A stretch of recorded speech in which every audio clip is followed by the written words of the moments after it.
জানুয়ারিতে ভারত জোড়ো যাত্রা বাংলায় ভারত জোড়ো যাত্রার দ্বিতীয় পর্যায়ে পশ্চিমবঙ্গে সরাসরি পাহাড় থেকে সাগর পদযাত্রা করবেন রাহুল গান্ধী। আজ কংগ্রেসের কেন্দ্রীয় কমিটির বৈঠকে এই সিদ্ধান্ত নেওয়া হচ্ছে। আগামী চলতি যে এই মুহূর্তে যে বিষয় সামনে আসছে, ভারত জোড়ো যাত্রার দ্বিতীয় পর্যায়ে যে কর্মসূচি নেওয়া হচ্ছে, কংগ্রেসের কেন্দ্রীয় কমিটির বৈঠকে সিদ্ধান্ত পাহাড় থেকে সাগর পদযাত্রা করবেন রাহুল গান্ধী। টেলিফোন লাইনে রয়েছেন, আমরা আরো একটু বিস্তারিত জানার চেষ্টা করব। ইন্দ্রাণী রয়েছেন। ইন্দ্রাণী, জানুয়ারিতে ভারত জোড়ো যাত্রা, তবে প্রথম স্টেশন হতে চলেছে বাংলা। দেখো, কেন্দ্রীয় কমিটির আজকে দিল্লিতে কেন্দ্রীয় কমিটির দীর্ঘক্ষণ বৈঠক হয় জাতীয় কংগ্রেসের, এবং সেখানে ঠিক করা হয় রাহুল গান্ধী আবার একবার ভারত জোড়ো যাত্রায় বেরোবেন।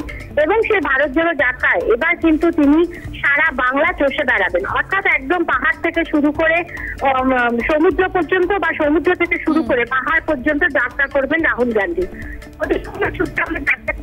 পশ্চিমবঙ্গের সাধারণ মানুষের মধ্যে কংগ্রেস নিয়ে যথেষ্ট উৎসাহ আছে, এবং সেই উৎসাহকে আরো বেশি জাগরিত করছে। এবং 2024-এর লোকসভা নির্বাচনকে কেন্দ্র করে রাহুল গান্ধীর এই ভারত জোড়ো যাত্রা, আমরা জানি এর আগেও একবার রাহুল গান্ধী ভারত জোড়ো যাত্রা করেছিলেন, কিন্তু সেবার তিনি পশ্চিমবঙ্গে আসেননি।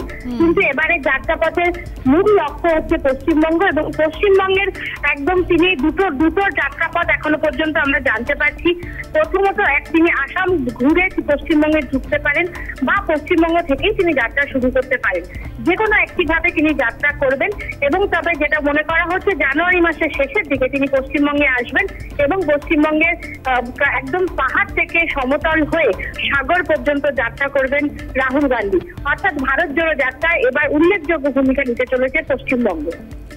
ইন্দ্রাণী, আমাদের সঙ্গে থাকো, আমি দ্রুত তোমার কাছে ফেরার চেষ্টা করছি।